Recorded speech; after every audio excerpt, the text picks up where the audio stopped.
Anies Mohaimin ya, yang pertama akan memberikan bansos plus dan PKH plus. Yang kedua, tanah negara dapat dipakai untuk bangun sekolah swasta.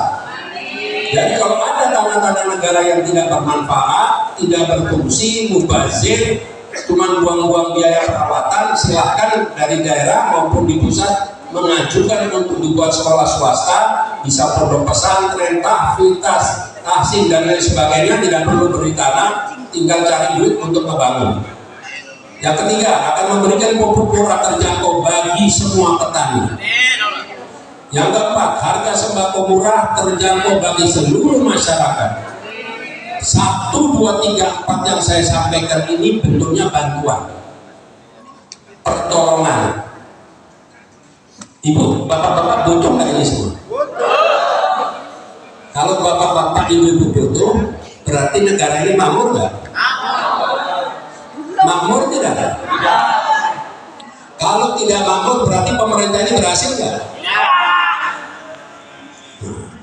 Anies Mohaimin pada poin 5 tidak mau rakyatnya cuma menerima bansos dan lain-lain, bantuan-bantuan, akan menciptakan lapangan kerja supaya pekerja mudah cari pekerjaan. Jadi kalau rakyatnya sudah punya lapangan pekerjaan, mudah cari kerja, punya penghasilan, mungkin rakyat bisa bilang terima kasih saya tidak terima bansos. Itu baru pemerintah yang benar.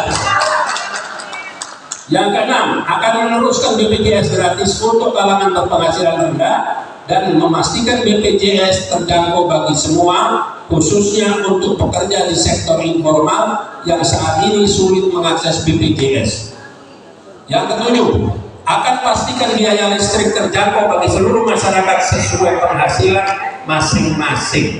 Jadi biaya listrik tidak diratakan seperti sekarang, dicocokkan, disesuaikan dengan penghasilan masing-masing. Yang kedelapan, kita akan turunkan biaya pendidikan melalui berbagai kebijakan seperti menghapus pajak bumi dan bangunan bagi seluruh sekolah dan kampus. Jadi kalau sekolahan kampus tidak dibebani pajak, PBB, ini, listrik dan itu, insya Allah akan memberikan pendidikan dengan biaya yang rendah. Yang kesembilan, persoalan-persoalan yang menjadi wewenang pemerintah daerah tingkat provinsi seperti pajak motor, mobil, dan perpajakan STNK, urusan pajak kendaraan, tentu pemerintah pusat bisa ikut campur merumuskan kebijakan pemerintah daerah dan semua kalangan, dan melibatkan semua kalangan yang terkait, termasuk pakar dan ahli akademisi. Jadi di sini kalau pemerintah pusat beralasan bahwa itu adalah kewenangan pemerintah daerah, tapi pemerintah pusat berjanji akan ikut campur dan membantu agar pemerintah daerah bisa melaksanakan ketentuan-ketentuan dan bahkan melibatkan pakar dan ahli serta akademisi. Jadi kalau presiden, wakil presiden membuat peraturan, melibatkan pakar, teknisi, akademisi, ya insya Allah keputusannya pasti bermanfaat.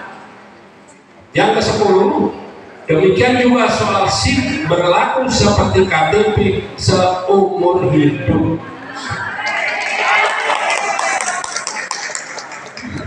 Pemerintah pusat Anies Mohaimin punya komitmen besar untuk meringankan beban administrasi hidup sehari-hari bagi masyarakat melalui kebijakan yang dilandasi akal sehat dan implementasi teknologi terkini.